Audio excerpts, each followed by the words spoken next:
Cállese esa puta, hombre. दोस्तों, जब कभी भी हम कोई टाइम ट्रेवल की साइंस फिक्शन की मूवी को देखते हैं तो एक सबसे बड़ा सवाल हमारे दिमाग में आता है कि क्या ऐसा हो सकता है? क्या हम कभी इन फ्यूचर टाइम ट्रेवल कर पाएंगे, और कर पाएंगे तो कैसे? जब हम किसी से इस बारे में बात करते हैं तो बहुत से लोग टाइम ट्रेवल को साइंस फिक्शन बताकर टाल देते हैं, लेकिन दोस्तों ये लोग इस बात को भी अच्छे से जानते हैं कि टाइम ट्रेवल की थ्योरी को भी विज्ञान पूरी तरह से नकार नहीं पाया है। इसलिए सवाल बार बार वहीं आकर रुक जाता है, क्या हम कभी टाइम ट्रेवल कर पाएंगे? दोस्तों, टाइम में ट्रेवल करने के लिए हमें चाहिए होगी प्रकाश से भी तेज गति। जी हाँ, लाइट की स्पीड से भी ज्यादा स्पीड, तभी हम टाइम ट्रेवल संभव कर पाएंगे। कुछ वैज्ञानिकों का कहना है कि ऐसी स्पीड को पाने के लिए एक बड़ी सी टाइम ट्रेवल मशीन बनानी होगी जो हमारा सारा एनर्जी लेगी और तभी जाकर टाइम ट्रेवल मशीन काम करेगी।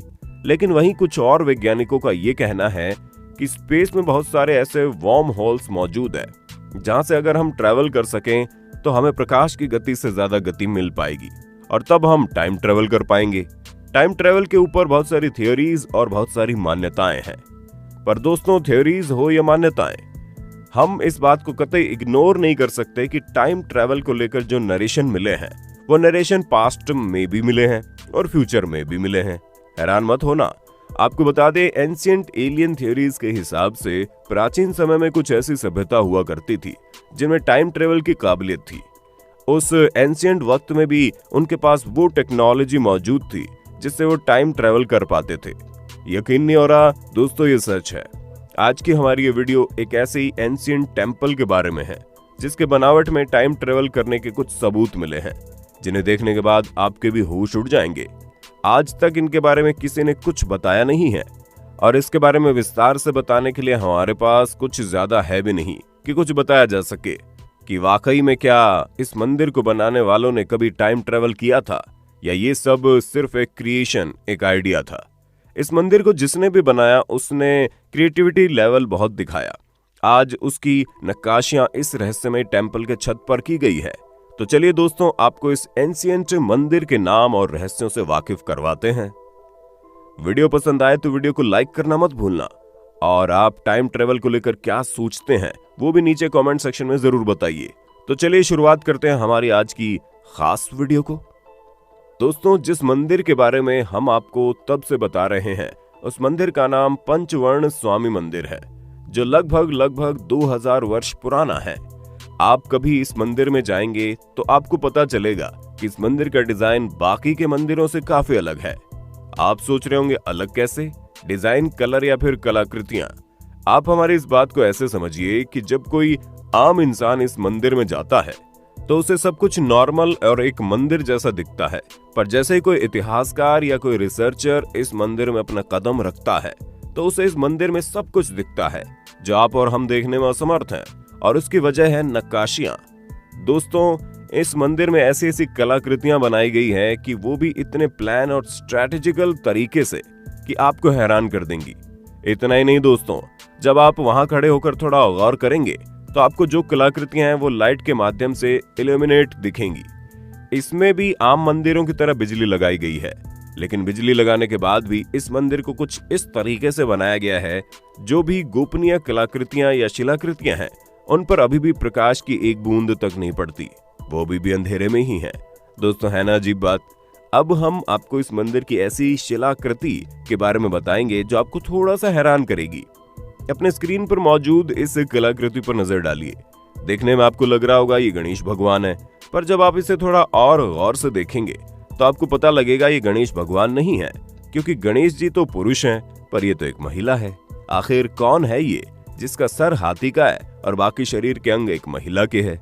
लेकिन जैसे जैसे आप इसके पंख और पैर को देखेंगे तो ये थोड़ा और चौंकाने वाला है। आखिर ऐसा कोई जीव कैसे हो सकता है? पर इस जीव को देखने के बाद याद आती है मिस्र की।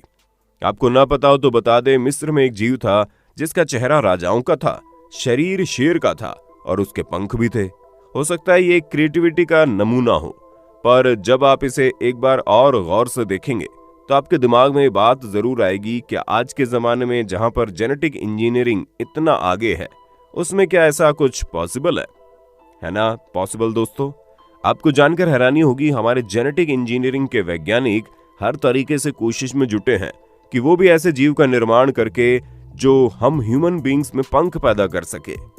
जी हाँ दोस्तों, ऐसे ह्यूमन बींग्स के जिनके पास खुद के पंख हों। इतना ही नहीं, इस रिसर्च पर लाखों करोड़ों रुपए खर्च तक किए जा रहे हैं। अभी इसके बारे में कोई चांसेस नहीं है, पर आने वाले 100 सालों में ये मुमकिन हो सकता है और ऐसा जीव बन भी जाएंगे। सवाल वही जो मंदिर बनाने वाले थे, क्या उसके पास सच में इतनी ज्यादा क्रिएटिविटी थी या फिर वो फ्यूचर में टाइम ट्रेवल करके आए थे? दोस्तों, आपकी इस पर क्या राय है कमेंट बॉक्स में बताना। वैसे हमें पता है कि आप हमारी बातों पर इतना जल्दी यकीन तो करेंगे नहीं, इसलिए आपको लेकर चलते हैं दूसरे कलाकृति की तरफ। आप इस कलाकृति को देखिए और आप पहली बार जब इसे देखेंगे तो आपको लगेगा एक नॉर्मल औरत है जो अपने बच्चों के साथ खेल रही है, लेकिन जब आप इसे जरा गौर से देखेंगे तो आपको दिखेगा कि इस औरत के भी पंख हैं। तो क्या ये एक संकेत कि आने वाले समय में जेनेटिक इंजीनियरिंग की मदद से हम इंसान अपने पंख उगा लेंगे? वैसे ये तो हुई फ्यूचर की बात, जिसे हम देख भी पाएंगे या नहीं कोई नहीं जानता। चलिए आपको एक और शिलाकृति दिखाते हैं जो हमारे साथ साथ आपको भी सोचने पर मजबूर जरूर कर देगा। देखिए इस शेर को। आप सोच रहे होंगे इसमें क्या है, तो दोस्तों आप इसकी पूंछ को जरा देखिए। अभी के समय में जो शेर पाए जाते हैं या फिर जब से हम इंसान हैं तब से क्या कभी किसी शेर की इतनी लंबी पूंछ रही है? सिर्फ पूंछ ही नहीं, आप इसके दांतों को भी देखिए। क्या ऐसे दांत के शेर हमने कभी देखे हैं? दोस्तों ये दांत सेबर टूथ के दांतों की तरह है। दोस्तों सेबर टूथ भी एक तरह से शेरों की प्रजाति होती है जो 2.5 मिलियन सालों पहले एक्सटिंक्ट हो चुकी है। इतना ही नहीं, हम आपको पहले भी बता चुके हैं कि जो मंदिर है वो करीब 2000 साल ही पुराना है। आप जानकर हैरान हो जाएंगे दोस्तों, ये शेर हम इंसानों के होने से पहले खत्म हो चुके थे। तो अब दिमाग में ये बात आना लाजमी है, क्या कोई सच में इतना क्रिएटिव हो सकता है और बिना कभी किसी जानवर को देखे कैसे मंदिर बनाने वालों के दिमाग में इस जानवर की कलाकृति के तौर पर बनाने की सूझी? क्या इस मंदिर का निर्माण करने वाले ने समय यात्रा की थी? आपको क्या लगता है कमेंट बॉक्स में बताइए। वैसे अब तक तो आपको हमारी बात पर भरोसा हो जाना चाहिए, पर अभी भी आप नहीं कर पाए हैं, तो चलिए आपको एक और कलाकृति से मिलवाते हैं। जरा आप इनकी ठाड़ी को देखिए। जिस पेड़ से ब्रह्मा जी कनेक्टेड दिख रहे हैं वो ब्रेन यानी कि हमारे मस्तिष्क जैसा दिख रहा है, और ये जो ह्यूमन ब्रेन है वो जुड़ा है एक लिंगम से।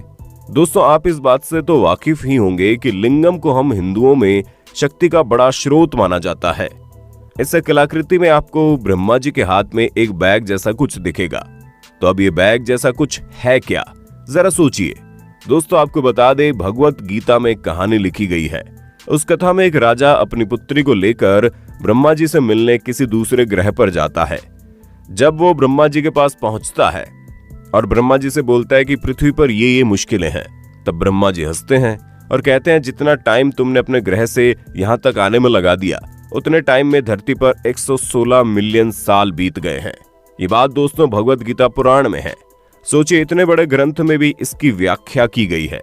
तो मतलब हम ये बात मान लें कि जिन लोगों ने इस मंदिर को बनाया था उन्होंने टाइम ट्रेवल किया होगा। क्या एंशिएंट में टाइम ट्रेवल करने की मशीन या तकनीक थी? क्या टाइम ट्रेवल की तकनीक को दबा दिया गया?